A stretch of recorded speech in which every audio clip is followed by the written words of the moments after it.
In the previous session, you learned different ways to use partners in your classroom work. Session 6, Individual Responses, explores the common practice of having students raise their hands, then calling on a volunteer. Dr. Archer reveals some of the inherent drawbacks to this practice, then presents positive alternatives. This session includes specific strategies that will allow you to use individual responses in your classroom with greater equity and efficacy. We have looked at having children say answers together, having children say answers to their partner. But sometimes you might want to know just what Emily's idea is. You might want to just know what Joshua is thinking. So there's some good practices for calling on individuals, but first we're going to explore what is poor practices that we might want to avoid in the upcoming school year. And the first one we discussed a little bit, but let's expand on it. And that is the habit of teachers. And I've made you gifted. Now I'm going to add to it. Now you're the one, Tanya. And so the very most common habit of American teachers is to do this. I ask a question. I open it to volunteers. Tanya, raise your hand. And then I call on her. And then I teach along and I open it up to volunteers. Tanya raises her hand. I call on her. And once again, who's more likely to raise their hand? High or low performing students, everyone? High. Assertive or shy? Assertive. Students that are proficient or emerging in English, which one? Proficient. And that is the challenge in teaching the best and leaving the rest, right? And now there is really a time for volunteers, but it's a very limited time. And that limited time is this. If I ask a question where the answer comes directly from your personal experience, not from what we've read, not from what I've taught you, then it's perfectly okay to have kids volunteer. But if the answer comes from what we've read, what I have taught you, then I should randomly call on a student. Okay? So, looking up here just as a review, if I have taught it or we have read it, do I call on volunteers? Yes or no, everyone? No. If it is from your personal experience, might I call on volunteers? Yes or no? Yes, okay? So let's check you out. And so one day I read a story with students, and afterwards I asked them questions, and I'm going to give you thinking time, and you're going to either say volunteer or not, okay? And so we finished the story, and I asked, who was the main character? Volunteer or not? Which one, everyone? Not, okay? I asked, what was the school that Matthew came to? What was the name of that school? Volunteer or not? Not, okay? Not because it was in the story. Matthew had a lot of characteristics that made him a very good friend. What were some of those characteristics? Think. Volunteer or not? Not, because that would have to come from the story. If you were going to pick a friend, what quality would you be looking for? Volunteer or not? Which one, everyone? Volunteer. And have you ever, as Matthew did, enter an intact group, a group that was already established? Volunteer or not? Which one? Volunteer. So, but that will reduce significantly the number of times that we are opening up to volunteers. We all have to watch this because it is the most common habit of teachers. I ask a question, I open it to volunteers. I was curious, and we talked about this already, but here's the two reasons that it appears that this practice is perpetuated. Number one, it's what we saw in elementary, middle school, and high school, so we kind of duplicate it sort of as our default. But also it's highly reinforcing to the teacher. I'm teaching along, I ask a question, Tanya raises her hand, and oh, she gives a wonderful answer. I think, oh gosh, Archie, you're so good. And then I teach on, I ask another question, I open it to volunteers. I call, oh, another excellent answer, oh, I'm hot today. And so it's very reinforcing to the teacher, but it doesn't have the kind of equity that we want.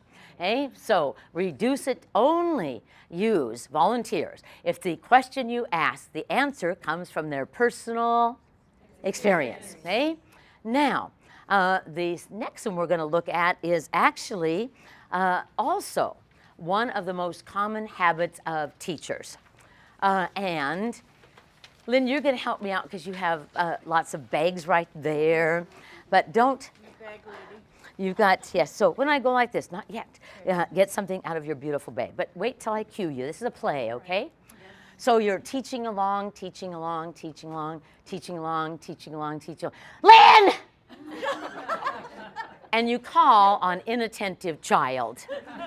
And now maybe you've never done it, but you've seen it down the hall. And so it actually is a very common practice of teachers. When I was working for the last few years in New York, we found this constantly as we visited classrooms. And so I'd ask the teacher, now why did you call on Lynn? And the teacher would say, well, Lynn is being inattentive. I need to bring her back into the fold. But let's think about this for a moment. First of all, am I giving energy to appropriate or inappropriate behavior? Which one? Inappropriate. Okay? Is she likely to have a correct or incorrect answer? Incorrect. Is she going to add to the richness of our class discourse? Yes or no, everyone? No. So I'm going to recommend to you that you never call on inattentive child. There's no gain. And if they're older students, if you always catch them off task, and you're going to get them to be resistant to you. So I would not call on inattentive child at all. But then you're thinking, well, what are you going to do with Lynn? Because she still needs to be brought back into the fold. So I listed my favorite choices. First one is what we actually saw on that video, where I used physical proximity, right? In that video, there was a boy doing chair tipping. And you pick your battles, and he was an excellent chair tipper. So I didn't make a big deal of it, but I did move into him, right? And he stopped the behavior. And the same thing here. I would just keep teaching and move in. Now, is it possible that she might make another choice? Yes or no, everyone? Yes. And you know, if it's an older child, you could add piercing eye contact. Don't do it in kindergarten. They cry. But I could not miss a beat and just use physical proximity. And if you don't believe that works, think about your behavior when the state patrol is behind you. Raise your hand if you've made like a new driving decision.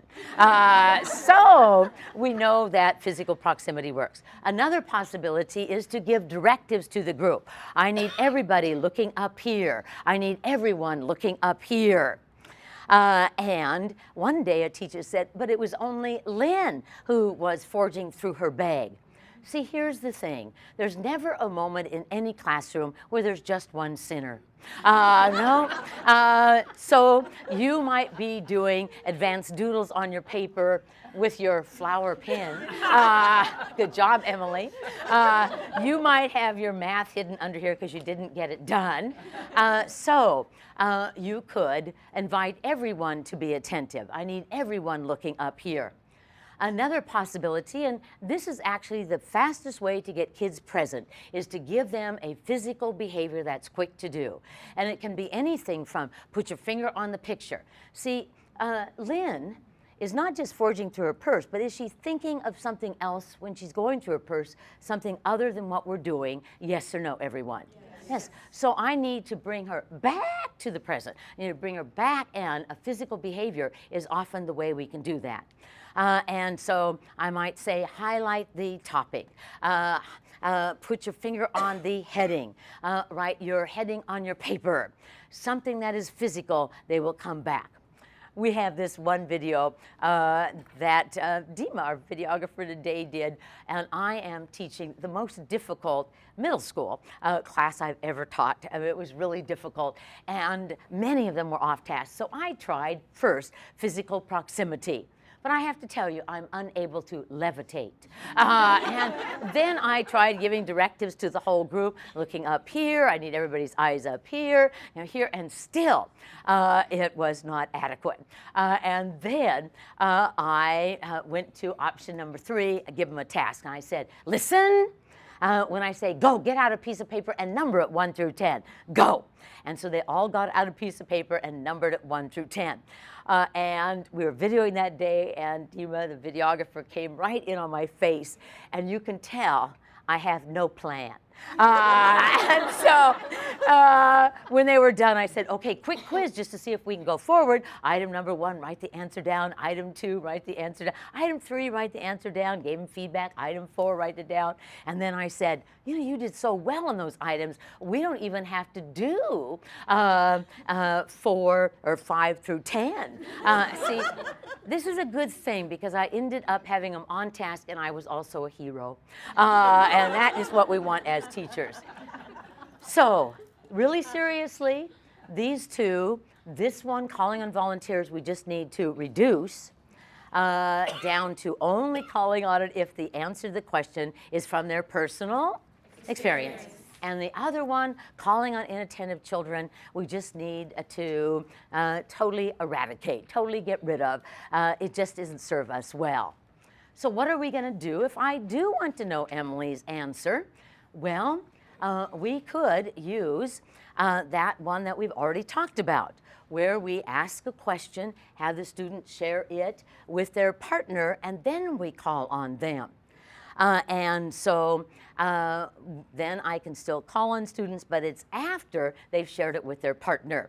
Now, if you've shared it with your partner and you had a chance to think about the answer, rehearse the answer, get feedback from your partner, maybe even a sentence starter, when I call on you, will you have a better answer? Yes or no, everyone? Yes. And you know, children and adults deserve a chance to think. We have got to move away from going, Julia, Holly, Liz. You know, that just creates anxiety. It doesn't create rich thoughts. We've got to give that thinking time and rehearsal, and then the opportunity to practice with your partner before we call on you. Well, now sometimes we might want to call on someone without preceding it with a partner. And this was actually researched in the 80s in the teacher effectiveness research, the TESSA studies. And they asked this question. If I wanted to know your answer, Emily, would it be best for me to say Emily and ask the question, or would it be better for me to ask the question, give some thinking time, and then call on Emily? And so thinking, which do you think should come first, the question or the name? Which one, everyone? The question. The question. And so that's why we called it question first. So we're going to say the question first before the name. Now I want you to discuss with your partner, why do you think the researchers found it best for us to do exactly what's here? Looking at number 1, ask a what, everyone? A question. Give them what kind of time, everyone? Some thinking time. And then call on a student. So talk it over with your partner, why question first, not name first. Go.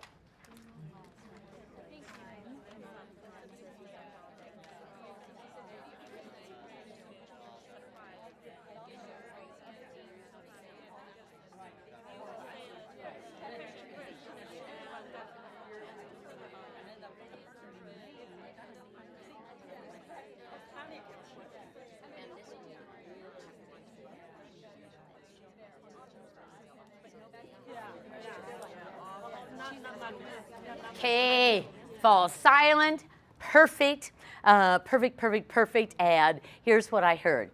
Well, if I said the name, and maybe I said Amanda, is it possible that someone might check out upon hearing Amanda, yes or no? Yes. And think about it. The word Amanda is actually your ticket to a virtual cognitive vacation. True? And so you think, woo, I'm free. And then I teach on, and I say Harrison, and you think, oh, 2 in a row. Very good day. So that is a problem. But so one of the main benefits of asking the question, giving everybody a chance to what, everyone? To think. And then saying the name of the student is that more students are going to think of the answer. But I was intrigued by the second benefit of having the question first. Yes, more people thought of the answer, but when I went to call on Julie, more students listened to their peers' answer. Because Felix, you came up with the answer and you want to compare yours to hers. Harrison, you thought of an answer, you want to listen to it, see if it's the same. Now you're curious. So there were two benefits. More kids thought of the answer and more students listened to their peers' answer because they wanted to compare it. Now, many of you, some special ed teachers, primary teachers, you're going to really have to watch this because your habit is you hone in on Heather and you say, Heather, and then you ask the question and everybody else fades out. This is just a habit that we really have to watch so that we can say, I'm going to ask the question first. With older kids, I add not just thinking time, but roving, piercing eye contact. Because I come your way, Justin, you think, definitely me.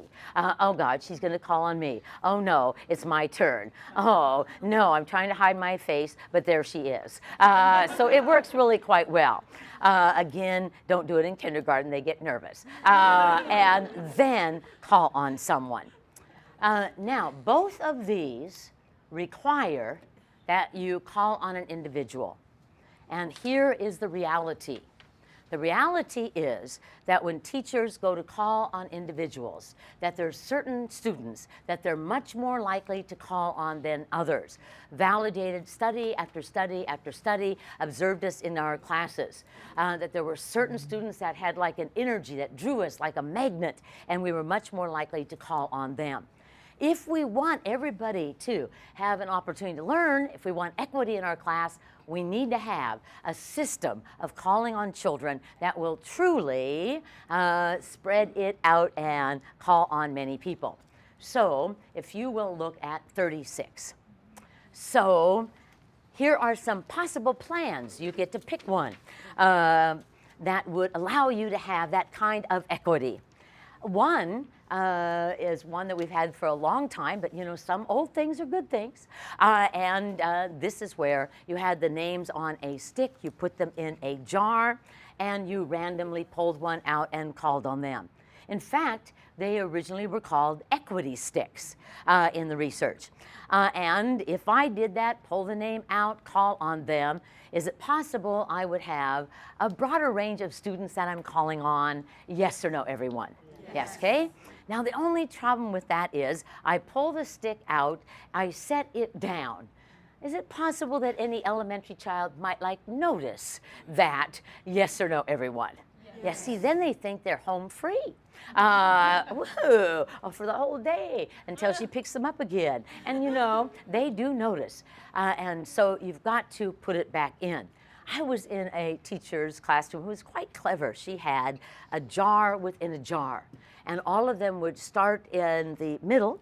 She would pull one out and then put it on the outside. But you couldn't tell as a student, and so you thought you could get called on again. And when all the ones in the center were gone, then she called the ones on the outside and put them back on the center. I just love that. It's always better when we can be sneakier than they. A old procedure, but a good one.